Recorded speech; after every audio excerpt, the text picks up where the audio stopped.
할렐루야. 오늘 수요 예배에 나오신 여러분 모두에게 하나님의 크신 은총과 또 영육간의 강건하심이 넘쳐나기를 간절히 소원합니다. 어떤 관광버스가요, 이제 높은 산 기타를 넘어서 이제 고개를 넘어서 아래로 내려오고 있었습니다. 근데 내려오고 있는데 브레이크가 파열이 거예요. 그래도 이게 이 운전수가, 이 기사가 아주 베테랑 그 기사였던 모양입니다. 침착함을 잃지 않고 이제 고개 운전을 하고 있습니다. 그런데 이제 어느 순간에 그 벽에 부딪혀서 차를 세우게 하려고 하는데 내려오면서 이렇게 보니까 어린아이 하나가 지나가는 거예요. 갑작스럽게 어린아이가 나타나니까 순간적으로 왼쪽으로 핸들을 확 꺾으면 천길 남떨어지로 떨어져서 승객이 모두 죽게 돼요. 그 아이를 치고 지나가자니 허락이 안 돼요. 그래서 하는 수 없어서 그 아이를 발견하는 즉시 많은 승객을 살리기 위해서 그 아이를 치고 벽에 붙어서 당신이 버스가 멈춰 섰습니다.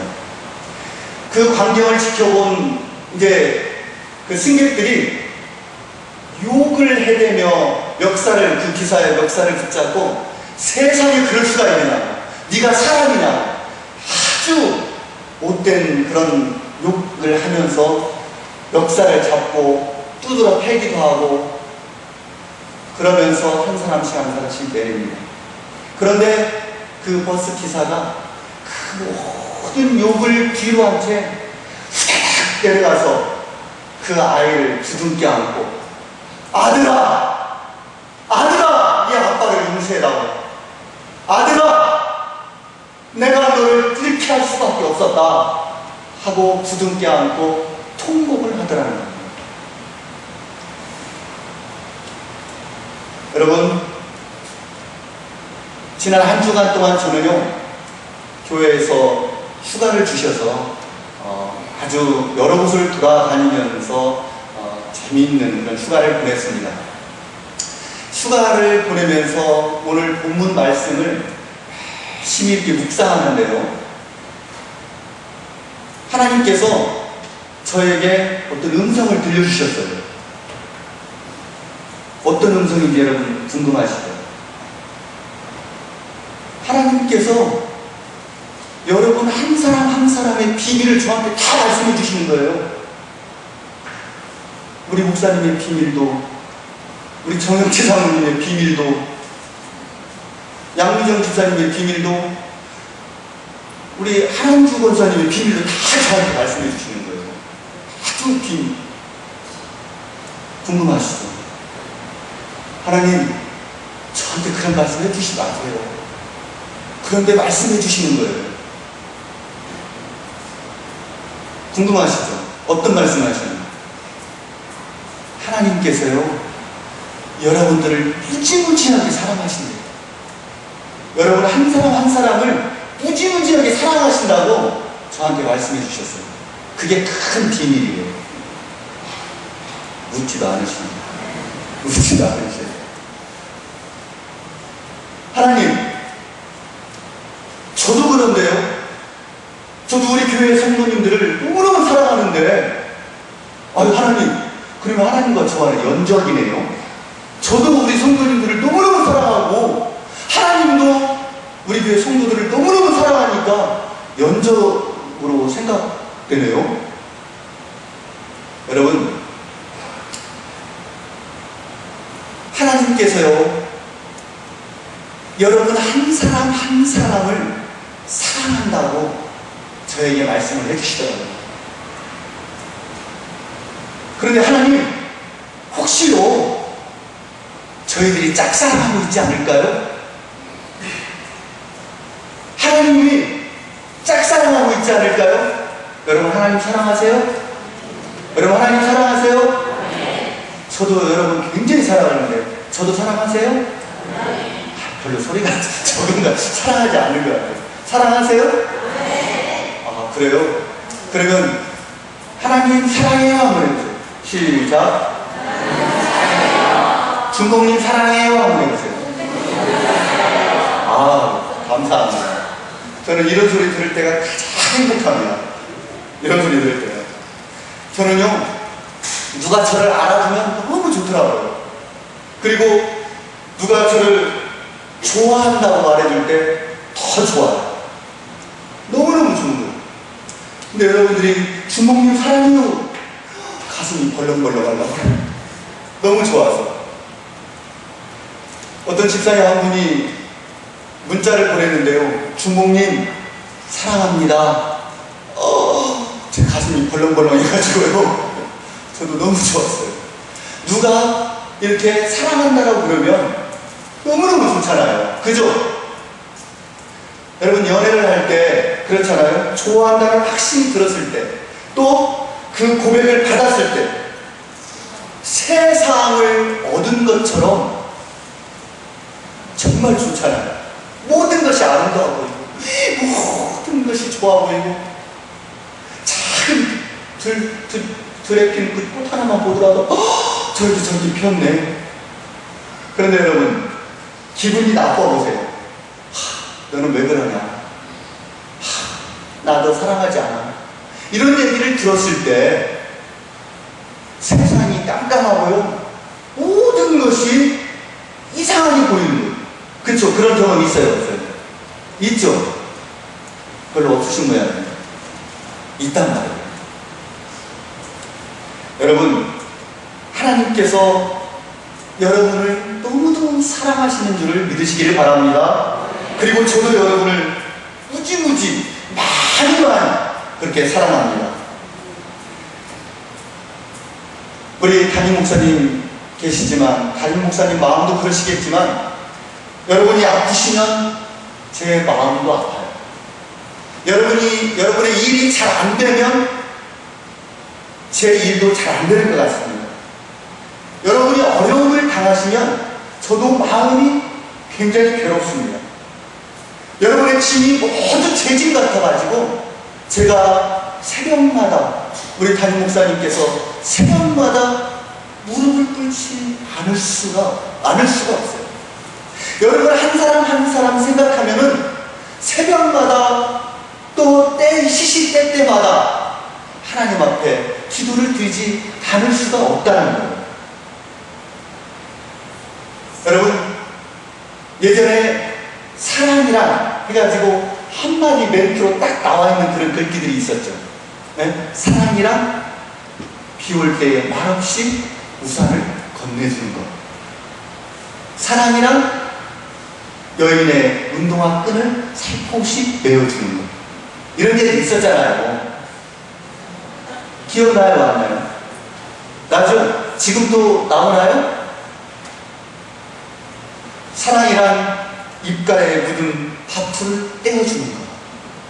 이런 식으로 간단하게 멘트를 통해서 사랑의 의미를 축소시켜서 그렇게 나왔던 적이 있어요.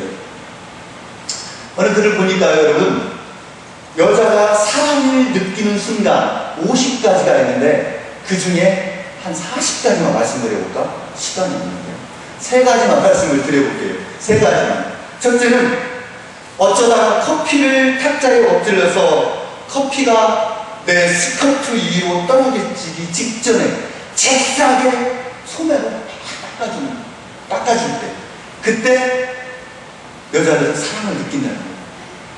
두 번째, 그 꽃게를 먹을 때 다리살만 쏙 빼가지고 입에 쏙 넣어줄 때, 그때 참 좋다는 거예요. 세 번째, 한쪽 무릎을 탁 꿇고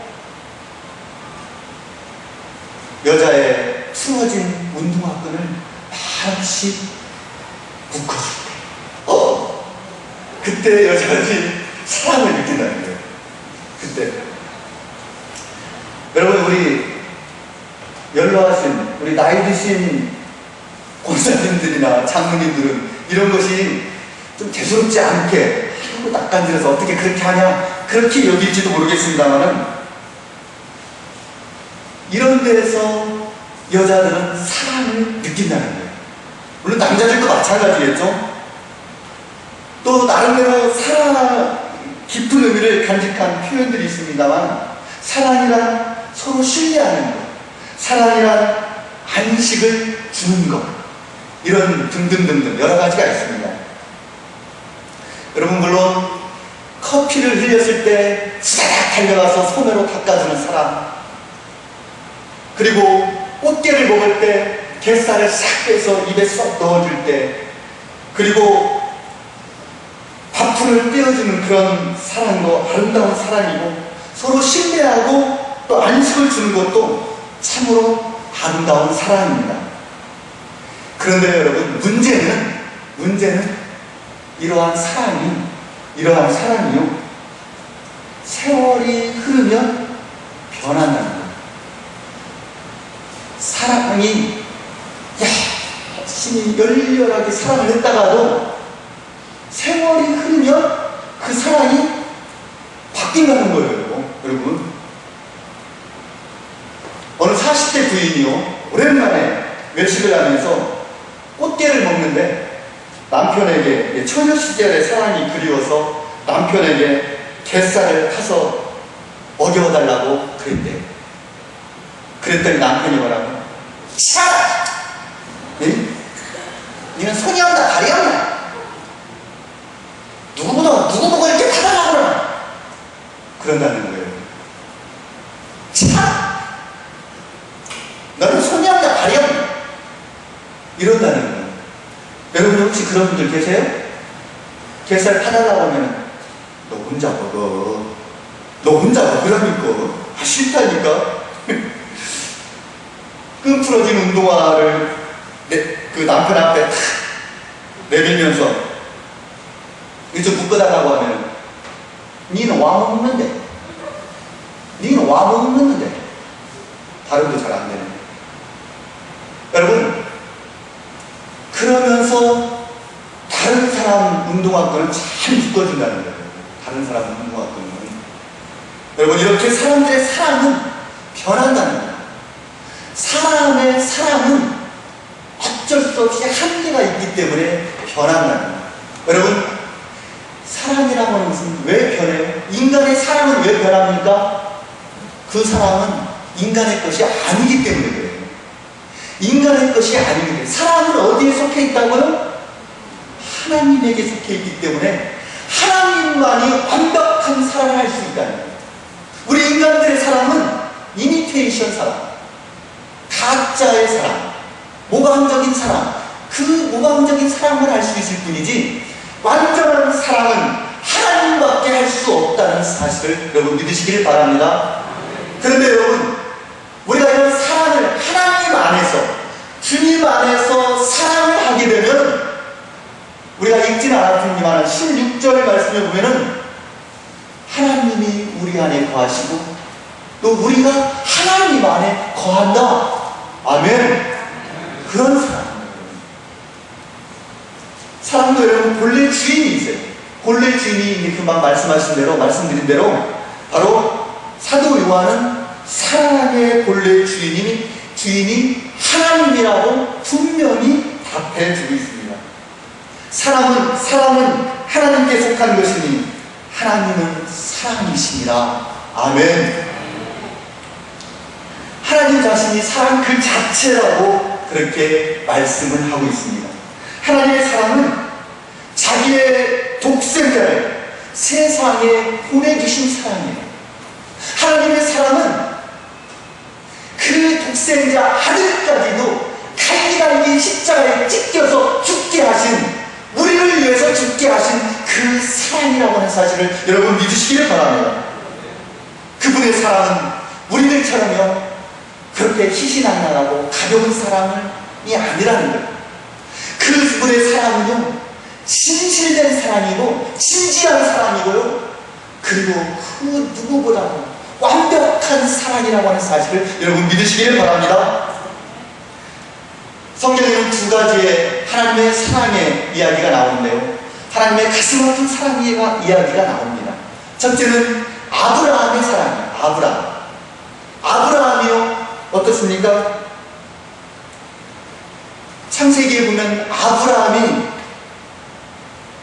이삭을 바치는 그런 장면이 나와요. 여러분, 요즘은 늦둥이를 낳고 굉장히 기뻐하시는 그런 분들이 많이 있어요. 우리 권영덕 전사님도 40대에 지금 아이를 가져가지고 이제 그 늦둥이라고 말씀드릴 수가 있죠. 그죠? 우리 그 정혁지 장로님도 손자 희원이를 보고 아주 기뻐. 그게 만약에 자식이었으면 아마 굉장히 더 기뻐하셨을 것 같아요. 그러죠? 손자하고 자식하고 다르다는 사랑 이야기가 있습니다만은. 근데 여러분, 40세에 낳아도 그렇게 기쁜데요. 아브라함의 이야기를 보면 무려 100세 때, 100살에 이삭을 낳았다라고 하는 사실입니다. 그것도 늦둥이가 아니라 100세 때 첫 아들을 낳은 거예요. 첫 아들. 이런 가사가 있습니다. 하늘은 맑았단다, 구름 한 점 없다란다라고 이렇게 표현을 했습니다. 근데 여러분, 100세에 낳은 아들 이삭을 품에 안은 그 아브라함의 그 기쁨, 여러분 상상을 해보시기 바랍니다.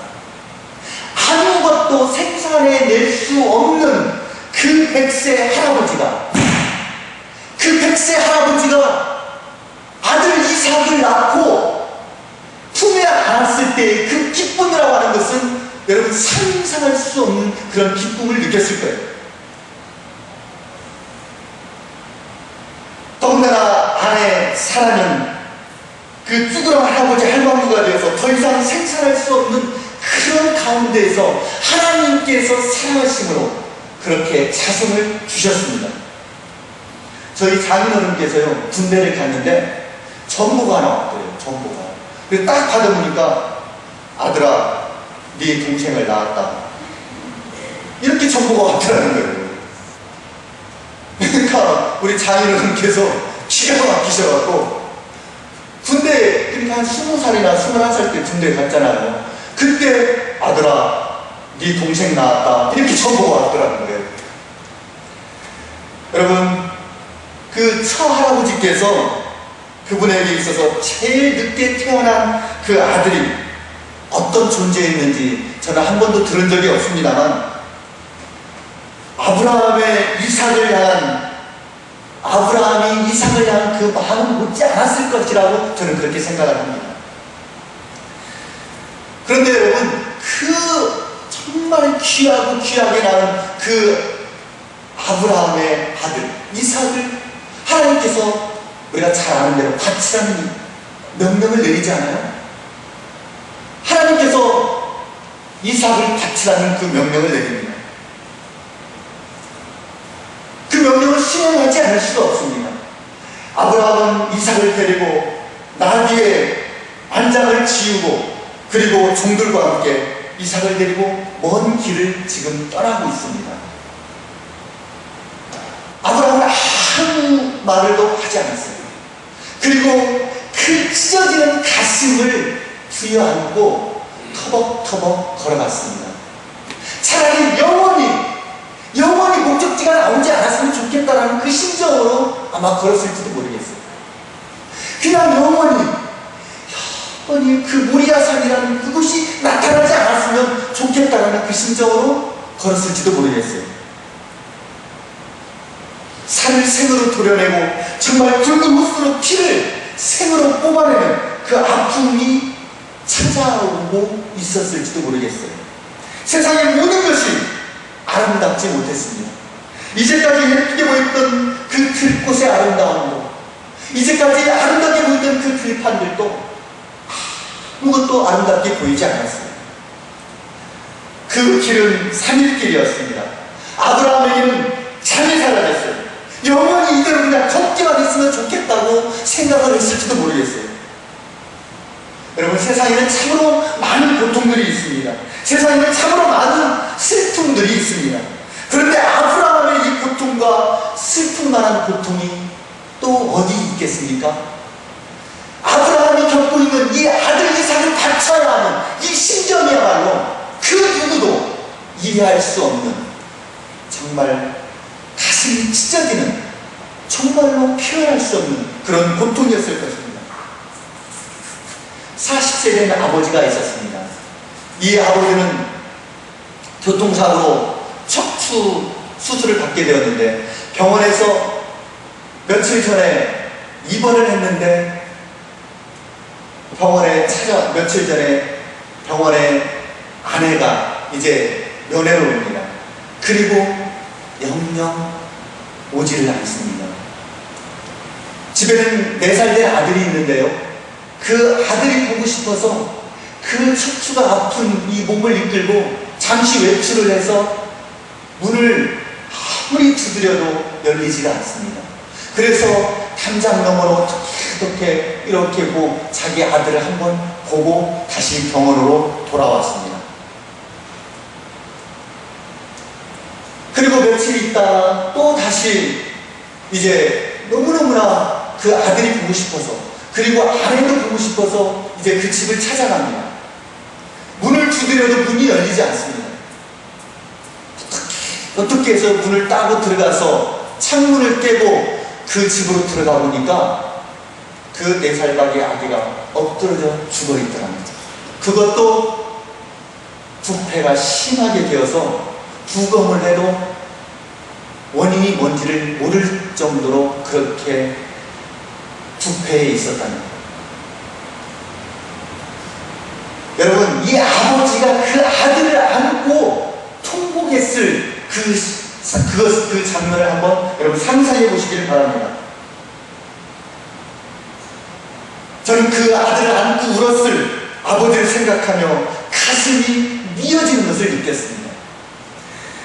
그런 아브라함의 마음과 달리 야속하게도 발걸음은 하나님이 정하신 그 모리아산에 다다랐고, 아브라함은 아들 이삭을 묶으면서 얼마나 슬피 울었을까, 얼마나 가슴이 아팠을까 생각을 해보시기 바랍니다. 하나님, 제발 이 명령만은 좀 거둬주십시오. 하나님, 차라리 제가 죽겠습니다. 저를 이 장작을 위해 놔주십시오. 라고 하는 피를 토하는 심정으로 이삭을 묶었을 거라고 저는 생각을 합니다. 하나님, 정말 제가 죽으라면 죽겠습니다. 짐승처럼 살겠습니다. 제가 저 폭풍에 뛰어들겠습니다. 하나님, 제발 이 명령만 거두어 주십시오. 그러한 가슴 아픈 그런 울부짖음으로 이삭을 묶었으리라고 저는 생각을 합니다. 여러분, 아브라함도요, 믿음의 조상이기 이전에 한 사람의 아버지로서의 그 처절한 고통을 겪었을 거라고 생각을 하니까 참 가슴이 아프더라고요. 그로부터 또 수천 년이 흘렀어요. 두 번째 하나님의 사랑 이야기가 있습니다. 바로 예루살렘 감람산에 한 아들이 엎드려져 있습니다. 그 아들은 아버지로부터 세상의 죄를 위해서 죽으라는 그 사명을 받고 이 땅에 오신 하나님의 아들이었다는 겁니다. 그 아들이 못내 고통스러워하면서 하나님께 기도합니다. 오 주님, 하나님, 아버지, 이 잔을 피할 수가 있으면 피하게 도와주시옵소서. 하나님, 제가 죽지 않으면 안 됩니까? 하나님, 제가 죽지 않으면 안 됩니까? 꼭 이래야만 안 됩니까? 울부짖으면서 고통에 겨워하는 여러분, 하나님의 아들 예수 그리스도를 이 시간 한번 상상해 보시기를 바랍니다. 땀방울이 핏방울이 되어서 뚝뚝 떨어지며 그렇게 기도했습니다. 매달렸습니다. 절규했습니다. 그리고 마지막에 이렇게 기도했습니다. 그러나 내 뜻대로 마시고 아버지의 원대로 하시옵소서. 아멘. 여러분, 하나님의 이 가슴 아픈 사랑 이야기가 그냥 남의 이야기가 아니라는 거예요, 여러분. 바로 이 하나님의 가슴 아픈 사랑 이야기가 내가 주인공이 되어 있다는 거예요, 여러분. 내가 주인공이라고 해서 죽는다는. 우리가 이 이야기는 너무나도 잘 아는 이야기들 아닙니까? 이 슬프게 슬픈 사랑 이야기가 나와 무관한 그런 사랑 이야기다라고 여러분 생각을 한다면, 여러분 우리는 이 말씀 속에서 하나님의 사랑을 깨닫지 못한다라고 말씀드릴 수밖에 없습니다. 내가 주인공임에도 불구하고, 내가 주인공임에도 불구하고 내 가슴을 눈물로 적셔내지 못한다고 한다면 우리는 큰 실수를, 하나님 앞에 큰 죄를 범하고 있다라고 말씀을 드릴 수가 있습니다. 사도 요한은 하나님의 이 가슴 아픈 이 사랑 이야기를 전하면서 그 이야기의 목적을 이렇게 밝히고 있습니다. 그러므로 우리도 서로 사랑하는 것이 마땅하도다. 아멘. 우리도 서로 사랑하는 것이 마땅하도다 그랬어요.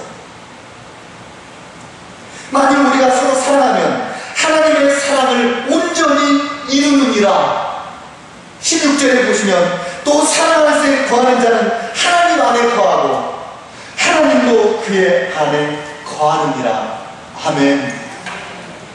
여러분, 사랑은 그렇게 멀리 있지 않습니다. 우리 성방의 공동체 안에서 서로 부둥켜 안고 정말 그 사랑을 전할 수 있어야 됩니다. 여러분, 우리가 서로 사랑하지 못하면, 우리가 하나님이겠다고 그렇게 얘기를 하면서 서로 미워하고 서로 반목하고 그렇게 끌어안지 못한다고 한다면 우리는 사랑한다고 자격이 없습니다. 우리가 끌어안고 부둥지 않고 어떤 어려움과 아픔이 있어도 그 사랑을 가지고 끌어안아야 되지. 서로 배타하고 서로 미워하고. 여러분, 어떤 분이 저에게 이런 말씀을 해주셨어요. 저는요 너무 미워하는 사람이 있어요. 정말 그 사람만 보면 죽겠어요. 그랬더니 뭐라고 하시는 줄 알아요? 그 사람을 위해서 축복해 주세요 그러더라고요. 그 사람을 위해서 축복해 주면 사랑이 더하게 되고 또 치근함이 생기고 그런다는 거예요.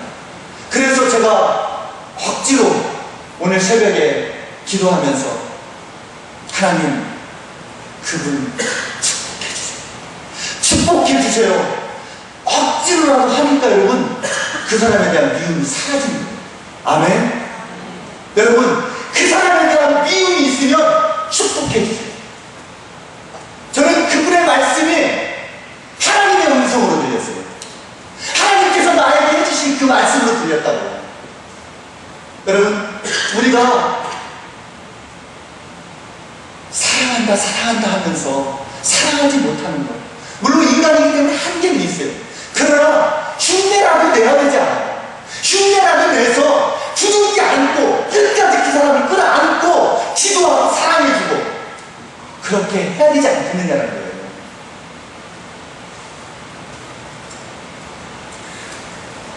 저는 어느 어머니가 자녀를 사랑하는 그런 글을 하나 보았습니다. 자녀가 시험을 봤어요. 그런데 끝까지 성적표를 가지고 오지 않는 거예요. 그래서 너 성적표 언제 가져오냐? 이렇게 말하지 않고 조용히 자기의 도장을 외출할 때 그 탁자 위에다 올려놓고 갔더라고요. 그러니까 그 자녀가 이게 왜 문제야? 하고 성적표에다 도장을 뚝 찍어서 제출을 했다는 거예요. 며칠 지나고 나서 얘야, 성적표 학교에다 잘 제출했니? 어떨 것 같아요? 우리 유진이가 생각이 있으니까 묻는데 그런 경험 있어요? 그런 경험, 공부를 잘해서 그런 경험이 없는가 봐요. 저는 그런 경험 많아요. 제발 좀 성적표 좀 가져오라고 하지 않았으면 좋겠어요. 그래서 원래 도장을 찾는 도장이 없어요. 부모님의 도장이 없는 거예요. 그러면 어떻게 숨겨다가 어떻게 찾아가지고 운이 좋은 날이에요. 저는 그런 경험이 있어요. 근데요 여러분, 우리 수아에게 제가 너 성적표 언제 가져와? 왜 안 가져와? 학교에서 나눠줘서 안 나눠줬어? 빨리 가져와. 제가 잃어버리더라고요. 제가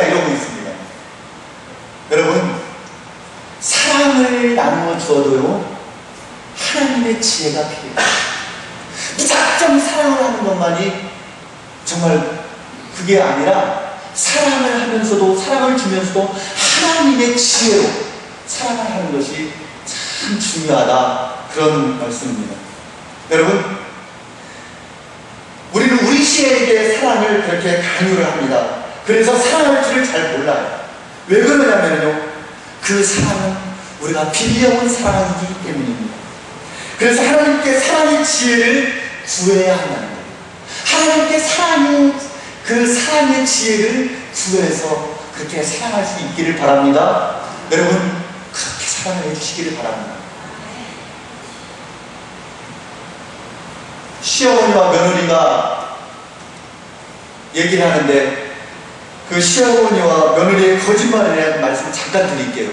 며느리가, 어머니, 이번에 생신에 어머니 뭘 드시고 싶으세요? 그러니까 그 시어머니가, 아이고 야야, 대충 먹자, 그러더라는 거예요. 여러분, 이 말 고지고대로 믿었다가는요, 큰일 납니다.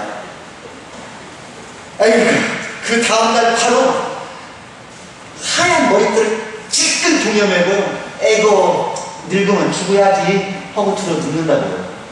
여러분, 며느리 되시는 분들 잘 들으세요. 시어머니를 위해서요, 새벽기도 나오세요. 시어머니를 위해서 여러분 밤새도록 기도하시기 바랍니다. 구역예배 꼭 드리세요. 그렇지 않으면 여러분, 하나님의 말씀은, 하나님의 말씀의 뜻은 대충 이해하고 하나님께서 용서해 주세요. 근데 시어머니의 말씀을 대충 이해했다가는요, 그날로 이렇게 될 수가 있어요. 그렇지 않아요, 여러분? 시어머니의 말씀을 꼬지god대로 믿지 말라는 거예요, 여러분. 잘 알아들으시라는 거예요. 언젠가 본 신문에 하루 30분만 아이들에게 놀아줘도 아빠는 멋쟁이라는 그런 제목을 본 적이 있습니다. 저는 하루 10분 아이들이 아니죠. 우리 딸 수아 하나밖에 없으니까 대화하는가요? 참, 저는 그 기사를 읽고 참 많은 고민에 빠져. 사랑하는 여러분, 제일 처음에 말씀드린 그 관광버스 기사는 승객들을 위해서 자기 아드님을 확인하고 그대로 밀고 들어갈 수밖에 없었습니다. 여러분, 그 아버지의 절규하는 모습을 한번 상상해 보시기 바랍니다. 아들 이삭을 끌어안고 절규하는 아브라함을 한번 상상해 보시기 바랍니다. 겟세마네 동산에서 절규하는 예수님을 한번 그려보시기를 바랍니다. 그분의 사랑하는 방법이요, 인내하는 사랑입니다. 끝까지 참아주는 사랑입니다. 기다려주는 사랑입니다. 우리가 좀 잘못해도 바로 채찍을 들지 않으시고 끝까지 우리가 잘 수 있도록 기다려주고 인내해주고, 그래서 그렇게 사랑을 하시는 하나님의 사랑임을 여러분 믿으시기를 바랍니다. 우리가 옛 습관을 버리지 못해서 그 안에서 주저앉아 있어도 주님은 우리를 때리시기보다는 참아주시고 기다리신다는 사실을 여러분 믿으시기 바랍니다. 우리도 그렇게 아름다운 사랑을 좀 했으면 좋겠어요. 서로 붙잡고 정말 그분을 위해서 기도해주고 사랑을 해주세요.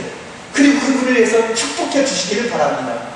미움이 사랑으로 바뀔 줄로 믿습니다. 이 가슴 아픈 이 하나님의 사랑 이야기를, 이 사랑 이야기들 때문에 우리가 오늘 이 자리에 앉아있는 거 아닙니까? 하나님의 그 사랑을 배우겠다고 오늘 이 자리에 우리가 앉아있는 겁니다. 하나님의 그 사랑을 조금이라도 우리가 받아서 그 사랑을 사람들에게, 다른 사람들에게 전파하겠다고 앉아있는 사람들입니다. 그렇다고 한다면 우리는 그 사랑을 조금이나마 우리가 다른 사람에게 그렇게 전해주기를 원합니다. 그렇다고 한다면 우리가 하나님이 우리 안에 거하실 줄 믿습니다. 그리고 말씀하십니다. 우리가 서로 사랑하는 것이 마땅하니라 라고 그렇게 말입니다. 기도하시겠습니다. 참 고마우신 주님, 우리가 하나님의 사랑 이야기를 통해서 은혜 받게 하심을 진심으로 감사드립니다. 우리가 서로 사랑하는 것이 마땅하다고 말씀하셨습니다. 우리가 기다려주며 인내하게 도와주옵소서. 정말 미움이 있는 곳에 사랑을 심게 하여 주시옵소서. 예수님의 이름으로 기도드립니다. 아멘.